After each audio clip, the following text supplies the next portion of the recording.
Oke,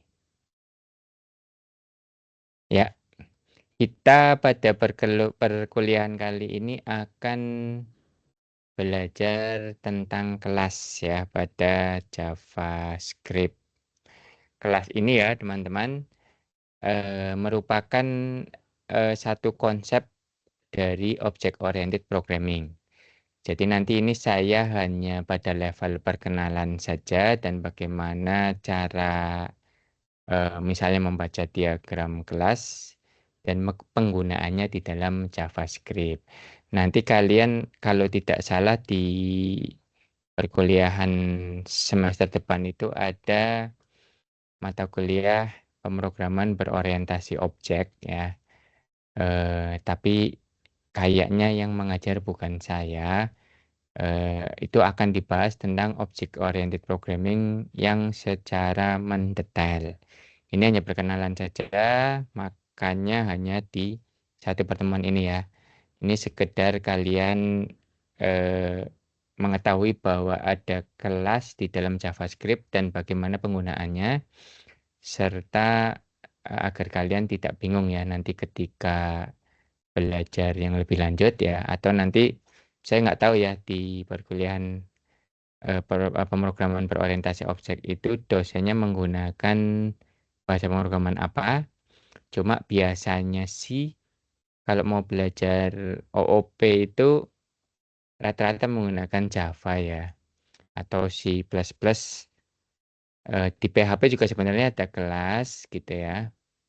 Cuma memang dari sekian bahasa ya termasuk JavaScript yang paling ketat penggunaan kelas itu ada di Java ya. Kemudian yang kedua di C++. Di PHP penggunaan kelasnya agak ya sebenarnya bagus ya, cuma agak tidak seketat di Java ya. Apalagi di JavaScript nih, karena pada dasarnya nanti JavaScript ini dia tidak menggunakan di awalnya itu tidak menggunakan konsep kelas teman-teman ya. Cuma karena kelas ini nanti lebih memudahkan kita dalam memodelkan dunia nyata, maka si JavaScript tetap menyediakan satu sintak untuk mendefinisikan kelas ya. Cuma nanti ini agak berbeda sendiri ya. Kalau kelas di PHP sama Java itu mirip-mirip gitu ya.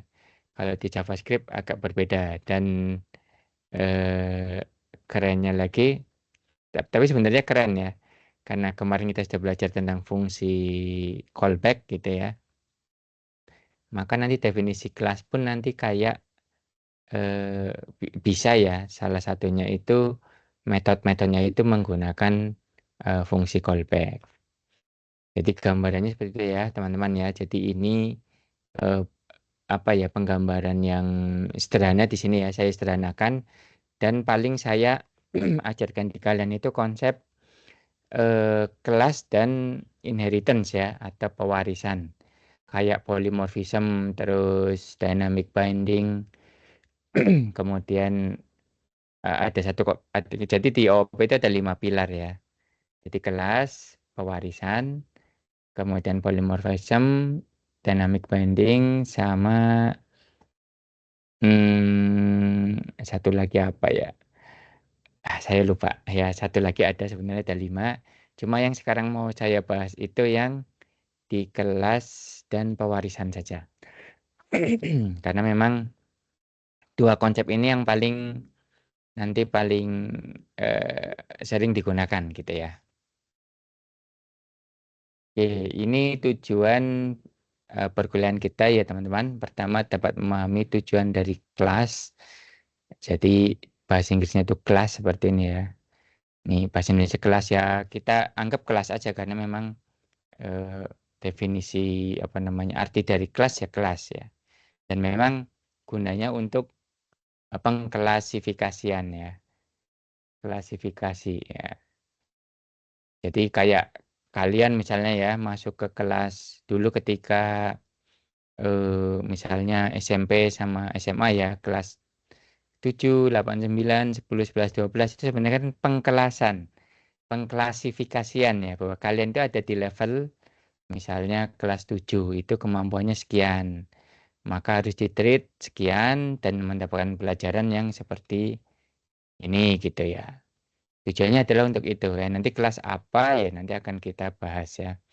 Kemudian dapat membuat dan menggunakan kelas dengan praktek terbaik ya. Best practice-nya itu seperti apa. Kemudian dapat memahami sintaksis pembuatan dan penggunaan kelas. Ini ada satu lagi sih sebenarnya. Jadi JavaScript itu memiliki sistem lama ya. Dapat memahami sistem lama pada JS ya. Namanya prototype based inheritance. Jadi pewarisan berbasis prototype. Jadi sebelum di JavaScript itu diterapkan kelas ya teman-teman ya. Itu sistem lamanya itu menggunakan prototype based inheritance. Ya. Oke, ini tujuan perkuliahan kita pada pertemuan kali ini ya, teman-teman semua ya. Sekarang kita masuk ke definisi kelas ya, teman-teman ya.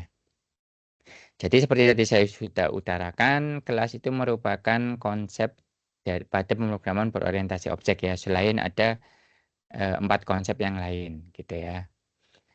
Kalau boleh saya analogikan ya, itu kelas itu seperti cetakan ya. Jadi kalian pernah bikin puding gitu ya, menggunakan agar-agar tuh, kan ada cetakan kan. Nah, kalian bisa membuat cetakannya berbentuk misalnya bintang, misalnya ya, atau berbentuk bulan sabit, atau berbentuk kotak, atau berbentuk apa lingkaran gitu ya. Itu cetakannya gitu ya. Nah, ketika kalian ingin membuat cetakan yang berbentuk kotak ya, maka agar-agarnya dimasukkan ke cetakan yang berbentuk kotak. Misalnya nih kalian akan membuat agar-agar berbentuk kotaknya itu sebanyak 5. Ya nanti kalian cetak sebanyak 5 ya. Walaupun mungkin warna-warnanya berbeda atau rasanya juga berbeda ya. Ada yang rasa leci, ada yang rasa coklat. Nah, tetapi cetakannya satu, yaitu berbentuk kotak. Lah kayak warna, rasa itu tadi yang disebut sebagai ciri ya. Ciri-cirinya. Oh ini ada apa namanya agar-agar kotak tapi rasanya coklat gitu ya. Itu hanya ciri-cirinya saja gitu ya. Nah, kelas ini nanti ketika sudah ya kelasnya itu cetakan kan. Jadi cetakan lah agar-agarnya yang sudah berbentuk misalnya kotak tadi atau lingkaran tadi itu disebut sebagai objek. Ya, jadi ada istilah kalau kalian mungkin membaca di literatur bahasa Inggris gitu ya. Objek instant dari ya instant from misalnya kelas ya itu sebenarnya artinya adalah perwujudan. Jadi cetakannya itu ya hanya sebagai cetakan saja untuk standarisasi saja. Lah objeknya sendiri itu adalah agar-agarnya gitu ya. Itu analoginya seperti itu ya. Nah, sekarang ya di pertemuan ke berapa? 11 kalau nggak salah ya. Saya membahas tentang objek kan ya. Sebelum membahas tentang fungsi kan saya bahas tentang objek. Nah, objek itu sebenarnya sudah pernah kita buat nih teman-teman ya. Waktu itu saya mencontohkan dengan variabel orang ya seperti ini ya. Ini sebenarnya sudah pernah saya contohkan ya. Silakan buka lagi di kuliah yang sebelumnya. Misalnya ada orang ya, dia memiliki ciri. Ya, ada orang yang memiliki ciri. Oh, cirinya apa? Oh, NIDN-nya itu sekian ya. Namanya ini, tanggal lahirnya ini. Lah ini sebenarnya objek ya orang untuk orang yang bernama Yusuf Yudhistira misalnya ya. Jadi kita mengakses Yusuf Yudhistira, objek Yusuf Yudhistira itu diakses ciri-cirinya. Oh, dia ciri-cirinya itu tanggal lahirnya di sini. Tempat alamatnya itu di sini gitu ya. Kemudian pekerjaannya apa? Anaknya ada berapa gitu ya. Itu ciri dari objek orang satu ini ya. Yang notabene adalah ciri-ciri dari dosen ya, dari seorang dosen yang bernama Yusuf Yudhistira. Misalnya seperti itu ya. Waduh, ini tanggal lahir saya ya. Waduh, tua banget nih. Gitu ya. Lah, kalau yang ini kan langsung objeknya ya. Jadi kita sudah membuat objeknya secara harfiah, secara langsung. Jadi eh, objek itu kan kunci ya. Jadi ini kuncinya. Ya, ini yang di posisi yang di sebelum titik 2 ini adalah eh, apa namanya kuncinya gitu ya. Yang ini adalah nilainya. Jadi misalnya objek yang memiliki kunci ada NIDN gitu ya. Ini berarti dia seorang dosen. Jadi dia klasifikasinya adalah dosen gitu ya.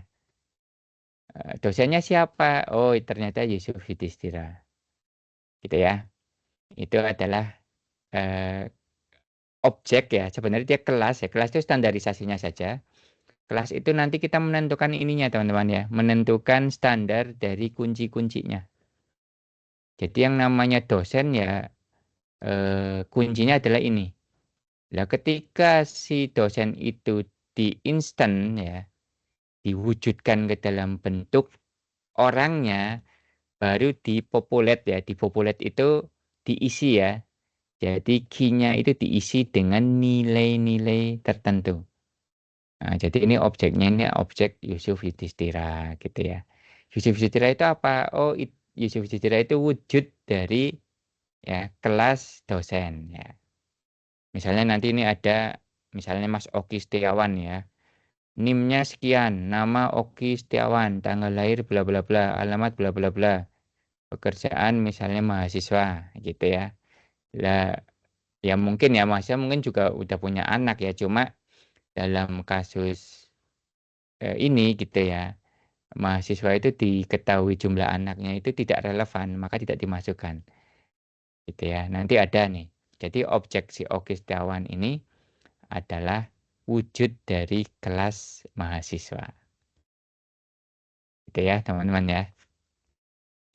Nah, yang perlu kalian pahami, nah ini harusnya oh nanti ada sih, ada gambarnya ya.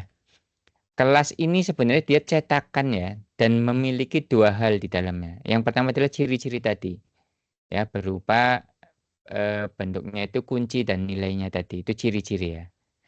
Nah, selain dari ciri-ciri yang tadi saya sebutkan, ya, jadi kan ini baru objek saja ya. Ini tuh baru objek nih. Jadi ini isinya hanya ciri-ciri saja. Kalau kelas, selain ciri-ciri seperti ini gitu ya, dia juga harus ada namanya fungsi yang bisa dijalankan oleh kelas tersebut. Fungsi ini itu sebagai perilaku ya. Jadi kelas tersebut memiliki perilaku seperti apa aja. Bahasa Inggrisnya behavior ya. Jadi memiliki perilaku atau tingkah laku seperti apa. Lah fungsi yang dimiliki oleh objek ini ada istilah tersendiri. Namanya bukan fungsi, tetapi metode gitu ya. Jadi harus kalian bedakan. Ketika seseorang bilang fungsi, berarti dia merujuk pada fungsi yang berdiri sendiri gitu ya. Tidak melekat pada sebuah kelas. Kalau fungsi yang melekat pada sebuah kelas atau menjadi bagian dari kelas, namanya bukan fungsi lagi, tetapi metode. Cuma kadang sudah salah kaprah, jadi fungsi, metode, prosedur, itu kadang orang ngomongnya terbolak-terbalik gitu ya. Gitu. Jadi kalau saya nanti ngomong metode, ya berarti fungsi yang dimiliki oleh sebuah kelas. Jangan bingung ya, kayak kemarin ketika saya bicara tentang objek ya, itu ada beberapa istilah yang saya tekankan ya. Itu makanya penting di situ ya, biar tidak salah kaprah. Ini saya luruskan di awal gitu ya. Jadi perlu kalian pahami fungsi dan metode itu sama gitu ya. Tujuannya juga sama. Tetapi perbedaannya ketika fungsi dia menempel pada sebuah kelas ya, maka dia disebut sebagai metode. Dan fungsi tersebut tidak bisa dipanggil sembarangan ya. Harus dipanggil dengan nama kelasnya. Nanti memakai notasi dot ya, kayak kalian memanggil atau mengambil atribut atau ciri dari sebuah objek ya, menggunakan notasi dot atau titik. Nanti akan kita contohkan ya. Bagaimana cara penggunaannya ya? Itu seperti ini ya teman-teman. Jadi si kelas itu ya nanti ini akan dibahas lebih detail ketika kalian belajar di OOP ya, pemrograman berorientasi objek. Cuma ini sekarang saya perlu gambarkan saja gitu ya, sedikit gitu ya, di bagian notasi dari kelas ya. Kelas itu ya teman-teman, ini dinotasikan berbentuk kotak seperti ini gitu ya. Gitu. Yang di dalam kotaknya itu ada 3 bagian ruang ya, atau disebut sebagai kompartemen. Jadi ada 3 kompartemen. Yang pertama ini, yang paling atas ya, kompartemen pertama ini menunjukkan nama kelasnya. Gitu ya. Kemudian kompartemen yang kedua ya, ini adalah ciri-ciri atau atribut atau properties ya bahasa Inggrisnya ya. Gitu. Sedangkan yang bawah ini yang warnanya hijau ini ada warnanya sebenarnya. Ini adalah kompartemen yang berisi metode atau perilaku ya atau tindakan ya atau metode ya. Kalau kalian lihat misalnya seperti ini ya teman-teman ya, yang tidak kompartemennya tidak ada 2, kompartemennya nggak 3 seperti yang atas. Ini berarti ada salah satu yang dia tidak memiliki. Ya, contoh yang pemain ini dia tidak memiliki perhatikan ininya ya teman-teman ya. Ininya ya. Nama kuncinya ya. Kalau nama kuncinya ini tidak ada kurung di pinggirnya, ya nggak ada kurung ya, nggak kayak ini nih. Ini menyerang ya. Ini ada kurung di sini ya. Gitu. Ini juga ada kurung nih, ini juga ada kurung. Ya, ini juga ada kurung. Kalau ini kalian lihat ya tulisannya ada kurungnya seperti ini, kemudian dia ada pengembalian nilainya berupa void atau float ya, atau kadang berupa mana? Ini void sama float doang ya. Ini disebut sebagai metodenya. Jadi jangan bingung kalau menemukan yang semacam ini atau semacam ini. Berarti kalau ini dia memiliki ciri ya karena tidak ada kurungnya, tetapi dia tidak memiliki metode.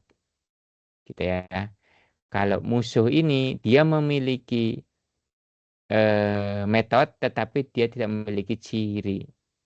Ya, karena ini ada tanda apa namanya kurungnya.